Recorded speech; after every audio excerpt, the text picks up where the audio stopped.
जयपुर की गलियों में वर्षों से अपने सौम्य स्वभाव और मासूम उपस्थिति से लोगों के दिलों पर राज करने वाली हथिनी रामू की मौत ने पूरे शहर को गहरे शोक में डुबो दिया है।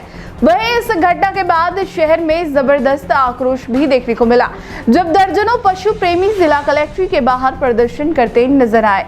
प्रदर्शनकारियों ने न सिर्फ रामू की मौत को लेकर न्याय की मांग की, बल्कि प्रसिद्ध पशु प्रेमी माला मट्ठा पर गंभीर लापरवाही और क्रूरता के आरोप भी लगाए।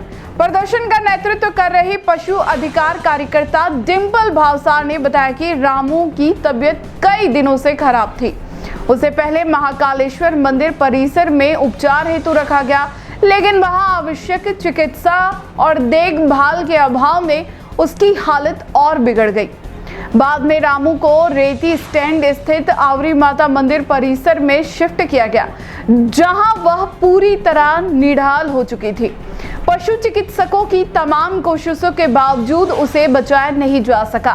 भावसार का कहना है, यह केवल एक लापरवाही नहीं है, बल्कि जानवरों के प्रति असंवेदनशील और अमानवीय रवैये का जीता जागता उदाहरण है। प्रदर्शनकारियों ने प्रशासन से मांग की कि रामू की मौत की निष्पक्ष जांच करवाई जाए।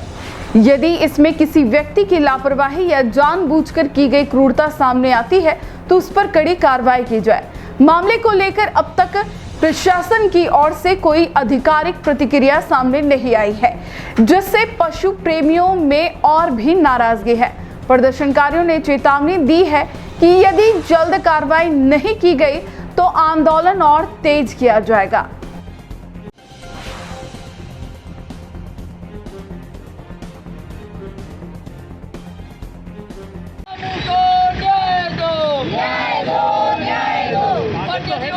रक्षा करो, रक्षा करो। रामू को न्याय दो, न्याय दो, न्याय दो।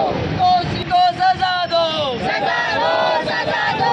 माला मट्ठा को सजा दो, सजा दो, सजा दो। महाराज जी आगे तो आओ, आगे आपकी नीति माला मट्ठा को सजा मिले, सजा मिले, सजा मिले। माला मट्ठा को सजा।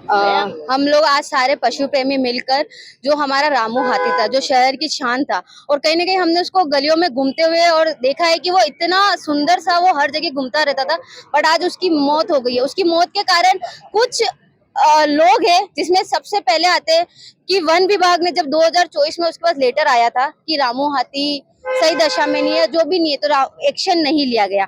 उसके बाद जब जनवरी में रामू हाथी मुझे सेवाश्रम पे दिखा, उसके दोनों गांव थे, हमने उसको ट्रीटमेंट किया, वो ठीक हो गया था। उसके बाद जब वो महाकालेश्वर गया तो यहाँ की कथा कथित जो सो कॉल्ड एनिमल लवर है, उसने अपने स्वार्थ की वजह से उसको महाकालेश्वर मंदिर में रोका, उसको वहां से जाने नहीं दिया, ना उसको खाना दिया, ना उसको पानी दिया, और जॉइंट डायरेक्टर का खुद का स्टेटमेंट है कि उसको इलाज भी होने नहीं दिया। 3 दिन तक सुई उस रामू हाथी के अंदर घुसी हुई रही, और केवल अपना नाम करने के लिए, केवल अपने नाम आगे पहुंचाने के लिए उसने उस हाथी की जान ली है। क्योंकि 70 साल से वो हाथी जो स्वस्थ था, घूम रहा था, फिर रहा था, वो हाथी आज जब वहां से महाकालेश्वर से छूटा और वो आके गिर गया, और उसको वन तारा जैसे बड़े बड़े ऑर्गेनाइजेशन ने इलाज करने के बाद भी, क्योंकि वो एक जानवर है, वो हेल्थ बड़ा जानवर है, और वो एक बार गिर जाता है तो उसका उठना, उसका खड़ा होना मुश्किल होता है। तो कहीं ना कहीं जो पशु प्रेमी के नाम पर पशु हत्या और पशु क्रूरता माला मट्ठा द्वारा की जा रही है, तो हम चाहते हैं कि हम लोगों को बदनाम ना किया जाए, क्योंकि वहां पर अखबारों में लिखा जा रहा है पशु प्रेमियों ने उसको वहां रोका।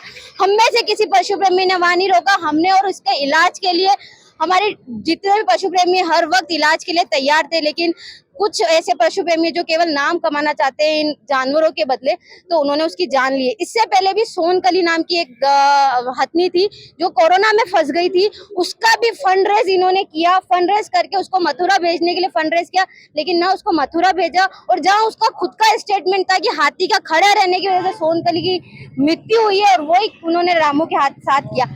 इसके अलावा ऊंट, जगत खेड़ा से एक ऊंट लाकर उन्होंने अपनी जिद की वजह से उसको, हमारी ये मांग है कि जो मैं आपको बता रही हूँ कि लगातार पशु क्रूरता वो करती जा रही है, पशु हत्याएं कर रही है, वो बाहर गांवों से जानवर को लाके 90% जानवर उनके मरते हैं। तो जब वो इतनी पशु क्रूरता कर रही है, पशु हत्याएं कर रही है, तो क्यों प्रशासन उनका साथ देता है?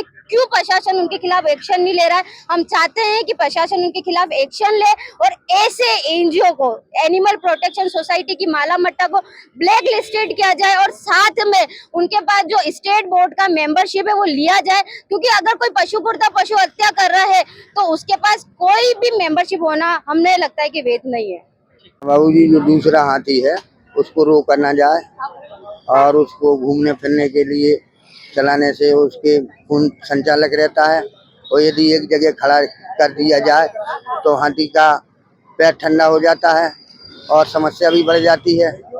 इसी से आपसे अनुरोध है विशेष तौर से कि मोती हाथी के लिए उसके लिए कोई भी आदमी रोकने के लिए मना न करे, यही न्याय चाहते हैं।